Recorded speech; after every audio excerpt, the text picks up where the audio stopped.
is me, Sian, standing next to the Mayflower 2 Museum. It is a museum in Plymouth, Massachusetts. It is a replica of the Mayflower, the ship that the Pilgrims sailed on. Let me give you a brief history of the Pilgrims before entering the museum. The Pilgrims were the people from England who sailed here because the King of England did not let anyone worship God in their own way. He persecuted or kicked out all the people who did not worship God in his own way. The Pilgrims and some strangers set out on 2 ships to the Jamestown colony. The 2 ships, the Mayflower and the Speedwell, set out on the voyage. Not so long later, the ship Speedwell started to leak, so both ships went back to the port. Then the Mayflower was filled with more than 102 passengers and 30 crewmen.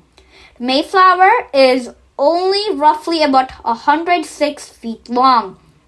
The long voyage was about 4 months long. All the 102 passengers had to live in the cramped 'tween decks. They did not have any bathrooms or fresh food. They only had a bucket with some water inside, and they had to do their business there. And their biscuits were rock hard or sometimes even had bugs in them. And it was very dark. They had lived there for 4 long months. During the journey, they were blown off course and ended up sailing to Provincetown, Massachusetts. Before getting off the ship, all the men signed a contract called the Mayflower Compact, which said all the rules that all the Pilgrims needed to follow. They needed it because they were going to be settling on places that had no rules.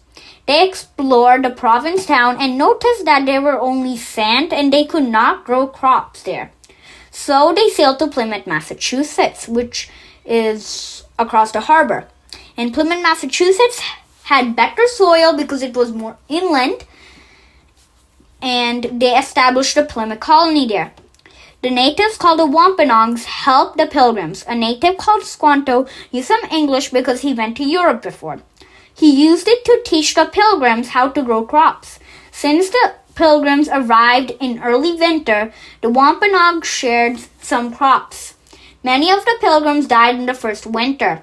Then in the early spring, they started planting and using gardening tips they learned from Squanto. Then, in the fall, after the harvest, the Pilgrims invited the natives for a big dinner, which is now called the first Thanksgiving. Now let's talk about the history of Mayflower 2. The Mayflower 2 was built in Devon, England from 1955 to 1956. It was a gift from the UK to the US in 1957 for their friendship during World War II. The Mayflower 2 was launched on September 22, 1956. The ceremony was based on knowledge about the christenings of 17th century vessels. The ship was toasted from a gold-loving cup that was afterward thrown into the water and then quickly retrieved by an underwater diver. The Mayflower 2 was restored and returned to Plymouth in 2020. It was added to the National Register of Historic Places. The Mayflower 2 set sail from Plymouth, England on April 20, 1957. The ship was commanded by Captain Alan Valvers and had a crew of 33 men. The Mayflower 2 sailed 4,000 miles in 54 days, arriving in Plymouth, Massachusetts on June 13, 1957.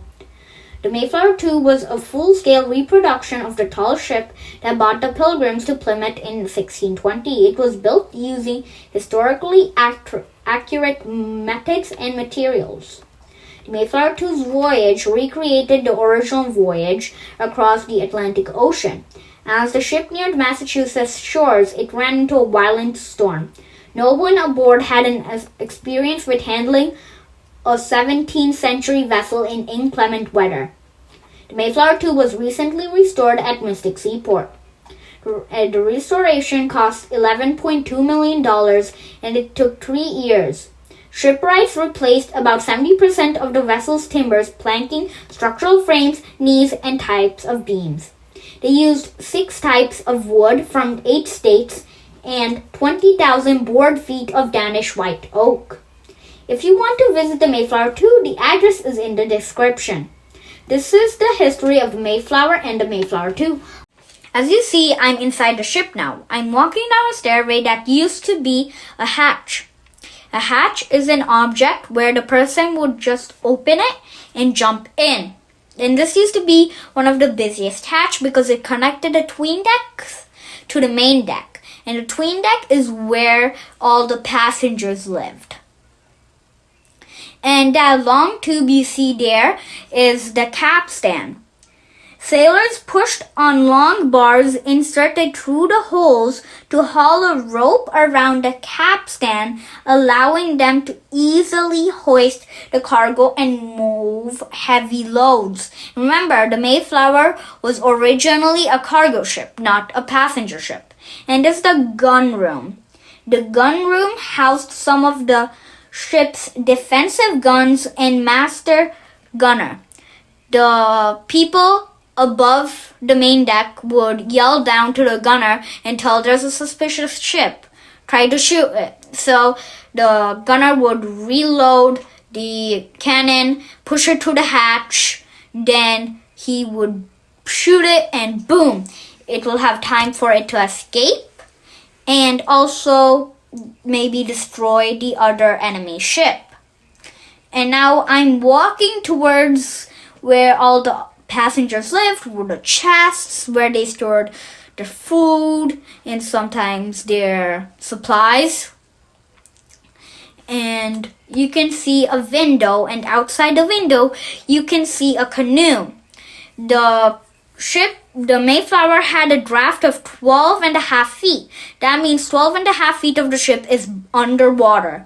And when they get to shallow waters near land, they have to get to land. They can't swim. So they would use a canoe to help them get there faster and more efficiently. And that is the very bottom deck of the Mayflower. And this is where all the things are stored. In 1620, the main cargo space was the hold. It held most of the passengers' household goods, tools, and supplies, as well as the ship's store of food, cordage, canvas, gunpowder, for etc.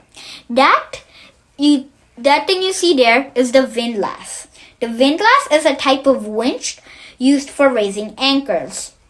When you attach a rope to a very heavy anchors and try to pull it up, it takes a lot of force.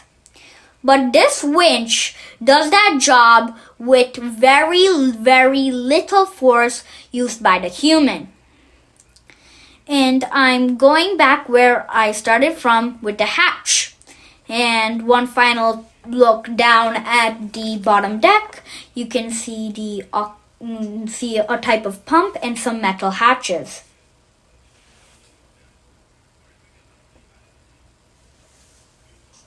And there's a railing there. If you're washing it and you try to lean over, the railing will protect you from falling in.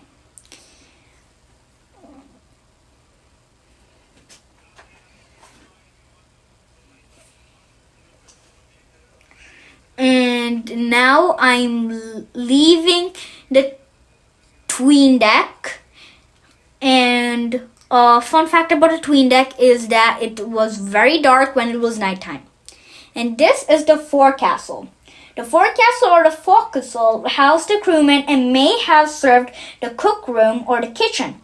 A hatch gave access to the lower deck and doors led forward to the beak head.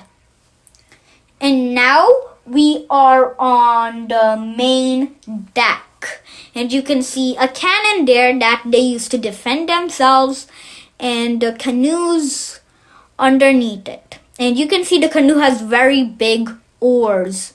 And over there, that is the main mast. The main mast comes from the bottom layer and goes higher than the mainsail mast. And that is the top of the capstan. And now I'm walking to the great cabin. This is where the ship's respected crewmen and the ship's captain lived. And you could see there's a hatch there, and a bunk bed there. the hatch is a metal hatch that provided access from the great cabin to the lower tween deck. And you can see more bunks here, and there's one storage area on your right. And there's a table there filled with what archaeologists think pots looked back in the day. And there's some cups, jugs, bowls. And inside that box, you can see many other pots. And this is a window. And as you can see, it's better view than the windows down in the tween deck. Now I'm walking back, and you can see a tiny bunk room with a fire hydrant.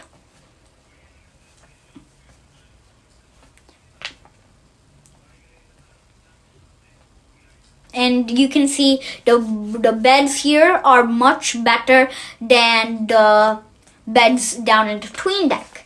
That long lever you see is the whipstaff or the ship's helm. On the main deck is a long lever that moves the tiller below, which in turn moves the rudder and steers the ship. The helmsman steered by the compass headings according to orders from an officer on the half deck above. If you turn the lever right, the ship goes left. If you turn the lever left, it goes right. It was very important for a ship's driver to understand their left and right. And that is a look at the top of the the capstan. It's very tall. And now we're entering the half deck, and that's an another sideways photo of the main mast.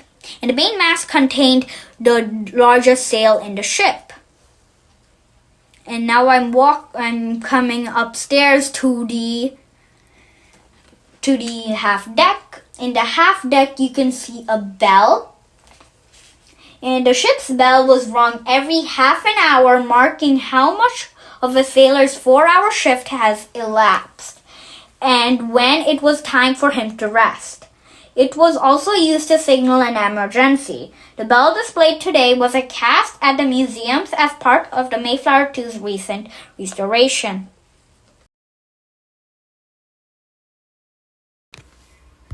To my left, you could be able to see the navigator's room. The navigator's room is where the navigator lived, and the navigator has many tools, and one of the tools was a compass and the navigator's board. This is all about the Mayflower 2 Museum. In addition to the Mayflower 2 Museum, you can see statues of people who helped in the survival of the Pilgrims. You can see the Plymouth Rock. Thank you for listening. Please like and subscribe.